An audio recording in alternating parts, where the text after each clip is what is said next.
우리네 삶에 있어서 아픔과 슬픔이 가장 가득한 곳은 이 세상에서 다시 볼 수 없는 이별의 장소, 바로 장례식장인 듯 합니다. 그곳에 가는 것만으로도 마음이 아프고 너무 슬퍼 힘들기까지 합니다. 그런데 그 큰 이별들의 그 슬픔이 있는 장례식장에 공통점 하나가 있습니다. 그 아픔과 슬픔의 무게를 깨려하는 왁자지껄 시끌벅적함입니다. 어떨 때는 눈치 없네 라는 이런 소리를 들으면서까지 무거운 웃음을 만들기도 하고 어색한 큰 몸짓을 하기도 합니다. 그런데 우리는 그러한 이유를 너무 잘 알고 있습니다. 보내드리고 싶지 않아서, 내 생에 다시 볼 수 없다는 깊고 큰 슬픔에 묶여있는, 남아있는 그 가족들, 남은 분들, 그분들이 더 아플까봐, 그 큰 슬픔에서 그분들이 헤어나오지 못할까봐,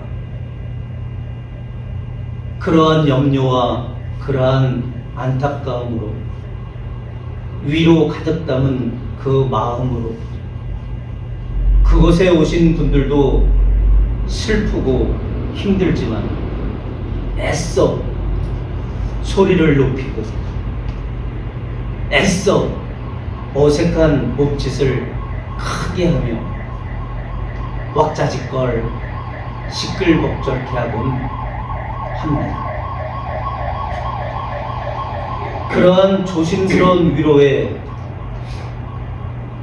남은 가족들은 잠시라도 한번 고개를 들 수 있고, 그런 조심스러운 마음 담긴 몸짓 그 위로에 식음을 전폐했던 그분들이 한 숟가락 떠서 겨우 입에 넣으며 여전히 힘들지만 마음을 그리고 생활을 추슬러 나갑니다. 그러한 것에, 그 위로와 몸짓에 영향을 받아 하나하나, 그리고 한 걸음 한 걸음 다시 만날 그때를 생각하며 오늘을 추스르고 만들어가는 그 모습들이 정말 감사할 뿐입니다. 영향을 받아 만들어져 갑니다. 그 위로에 영향을 받아 추스릅니다. 영향을 받아 다시 털고 한 걸음 나아갑니다.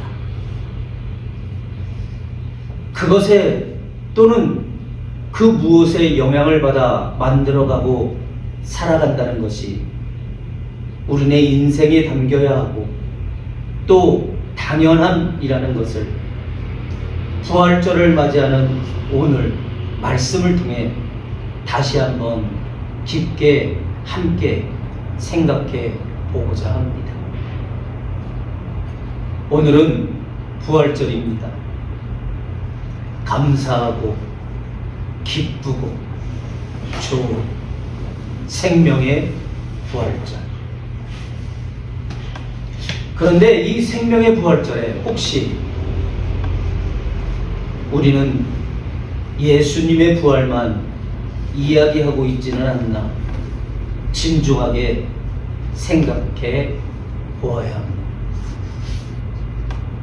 때로는 이별의 아픔과 눈물로, 때로는 시끌벅적하게, 그리고 어떨 때는 그 속사정을 모르는 사람들에게 눈총을 받으면서까지 왁자지껄할 때 마음 다한 그 진심의 영향을 받아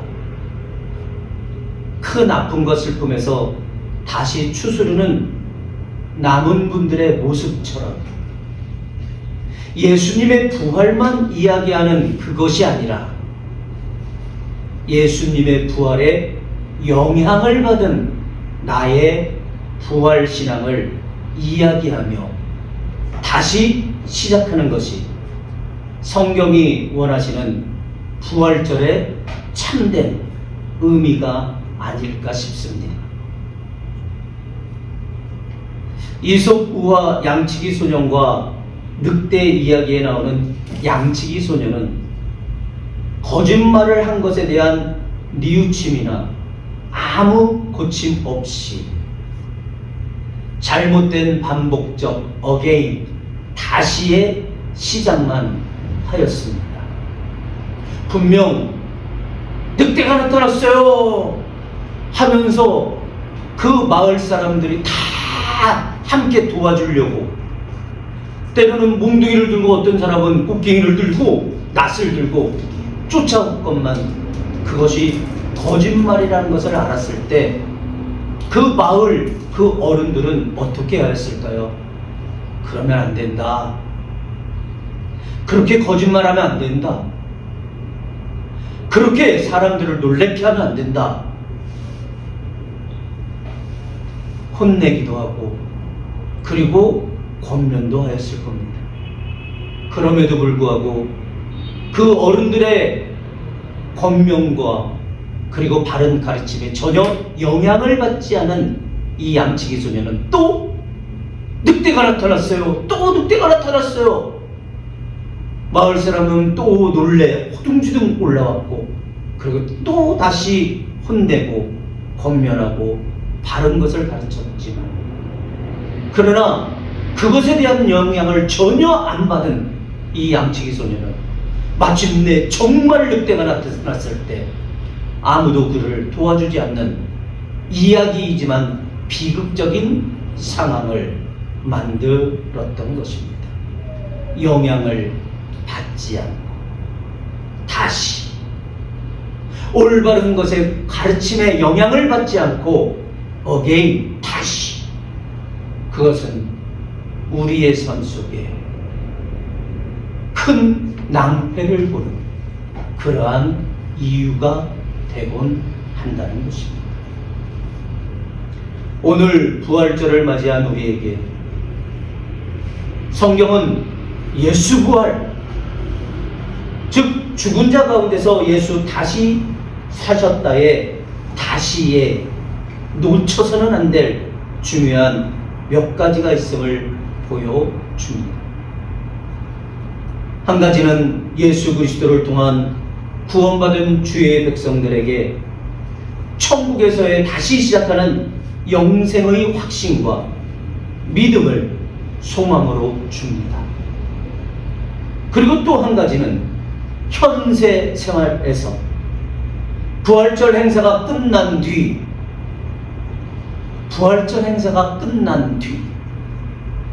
과거의 모습 그대로의 단순한 되풀이가 아니라 과거의 모습을 올바른 눈으로 성찰하고 이제 새로운 존재로서의 변화, 더 정확히 표현한다면 창조하신 그 원래의 모습으로 다시 돌아가기 위한 그 시작함을 선포하는 것이 부활절, 예수 다시 사셨다에 그 담겨진 우리가 놓쳐서는 안 될 그 의미인 것입니다. 즉 예수님의 부활만 축하하며 그것만 이야기하지 말고 예수님의 부활에 영향을 받아 온전한 모습으로 다시 살아가는 그리스도인, 예수님의 부활에 영향을 받아 교회다운 교회로 다시 그 역할을 감당하는 신앙인의 모임이 다시 시작되어야 한다는 것을 성경은 강조하고 있습니다. 이것이 부활절의 성경적 의미라 발견합니다. 양치기 소년의 반복처럼 아무 고침과 변화 없는 양치기 소년의 부활절 행사들은 이제 스탑, 멈춰야 하고, 마치 예수는 나의 주요, 그리고 예수는 나의 그리스도라는 이 두 가지의 고백이 꼭 있어야 하듯, 예수님의 부활과 그것에 영향을 받는 나의 부활 신앙을 이야기하며 다시 시작하는 생명의 부활절이 되어야 하는 것입니다. 꿈의 사람 요셉이라 합니다. 단순히 부푼 꿈의 표현이 아니라 하나님의 은혜에 영향을 받으며, 너무나 중요합니다. 하나님의 은혜에 영향을 받으며 선하심과 공의로우심이 온 세상에 이루어지기를 힘쓰는 요셉을 꿈의 사람이라 성경은 표현하고 있습니다. 묻 어떤 이들이 요셉을 꿈의 사람 해서 세상의 꿈, 세상의 계획, 이러한 것을 강조할 때 성경은 no. 성경이 말씀하시는 꿈의 사람은 그러한 의미가 아니라 하나님의 은혜에 영향을 받아서 하나님의 사람으로서 하나님의 나라 이루어지기를 힘쓰는 그 모습을 성경은 꿈의 사람 요셉이라 말하고 있음을 우리에게 들려주는 것입니다. 요셉은 생사의 갈림길을 몇 번이나 넘기며 깨닫습니다. 그의 깨달음은 단순히 머리로 하는 지식적인 깨달음이 아닌 기회를 베푸시는 하나님의 은혜에 영향을 받는 깨달음이었습니다. 자신을 해하려 했던 형제들, 내로남불격인 자신의 욕망을 위해 음해하고 외면하였던 상황들이었습니다. 어쩌면 이제 힘 있는 높은 자리에 올랐으니 한번 내가 지대로 휘둘러 봐야지, 이렇게 생각하고 이렇게 행동하며 지낼 수 있을 터인데, 저 아래에서 고개도 들지 못하고 양식을 구하러 와서 두려움 가득 엎드려 있는 형제들에게 베푼 하나님의 은혜에 영향을 받은 요셉의 그 한마디는 바로 창세기 45장 기록되어 있습니다. 당신들이 나를 이곳에 팔았으므로 근심하지 마소서, 한탄하지 마소서. 하나님이 생명을 구원하시려고 나를 당신들 앞서 보내셨나이다. 하나님이 큰 구원으로 당신들의 생명을 보존하고 당신들의 후손을 세상에 두시려고 나를 당신들 앞서 보내셨나니, 그런즉 나를 이리로 보낸 자는 당신들이 아니요 하나님이시라. 하나님이 나로 바로의 아비를 삼으시고 그 온 집에 주를 삼으시며 애굽 온 땅에 치리자를 삼으셨나이다. 분명 자신을 죽이려고 했던 그 형제들이 엎드려 있습니다. 권력 앞에, 총리가 된 자신 앞에만. 그리고 그 자리는 자신을 음해하였던 보디발 장군의 아내도 있었고, 그리고 그거를 방관하고 방조하였던 보디발 장군도 있었습니다. 또 그곳에는 2년 동안이나 자신이 꿈풀이를 해주어서 복직되었던 그 사람도 있습니다. 자신을 잊어버렸던, 은혜를 몰랐던 그 사람도 말입니다.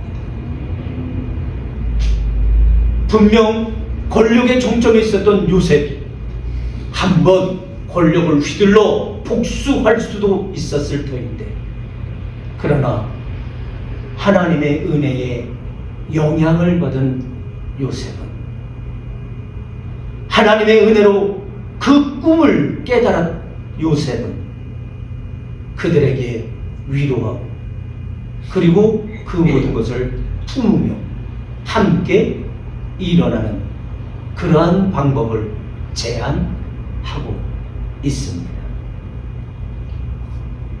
신앙인으로서 변화는 전혀 생각하지 않고, 교회에 고쳐야 할 부분은 전혀 관심 없이 부활절 행사에 몰두하는 호교 누군가와는 달리 요셉은 꿈이나 기회 그리고 은혜만 이야기하지 않습니다. 그분으로부터 영향을 받아 생활 속에서, 일상에서 하나님의 사람다운 자비와 긍휼 그리고 선과 공의를 다시 시작합니다. 이것이 꿈의 사람 모습이고, 이것이 은혜의 영향을 받은 하나님의 사람의 참다운 모습이며, 이것이 예수 부활을 이야기함과 동시에 나의 부활 신앙을 이야기하는 온전한 교회의 모습이요 그리스도인의 모습입니다. 세계 곳곳의 다툼과 전장에도 분명 부활절을 맞이하겠지. 그곳에도 또 그렇게 하는 사람들에게도, 그리고 우리도 이제 예수의 부활만 이야기하지 말고 예수의 부활에 영향을 받은 사람들답게 내로남불격이 아닌 선과 공의가 가득 담긴 나의 부활 신앙 이야기를 일상에서, 생활 속에서 다시 적용하며 살아가는 생명의 부활절이 되기를 주의 이름으로 축원합니다. 말씀을 통하여 마음 다한 기도 담긴 그 마지막 말씀은 다툼과 전장의 그 자리, 또 그렇게 하고 있는 사람들이 부활절 예배, 부활절 행사를 마치고 다시 또 더 극악무도한 아픔의 그러한 현장으로 가 전쟁을 하는 것이 아니라, 그 사람들도 그리고 우리 모두도 부활절 맞이하고 부활절 예배를 마친 뒤 그 다툼이 멈춰지고 그 전쟁이 멈춰지는 부활절의 영향을 받는 온전한 성경적 부활 신앙을 가진 사람들의 모습으로 변화되어 이제 전쟁의 포화 소리가 멈춰지고,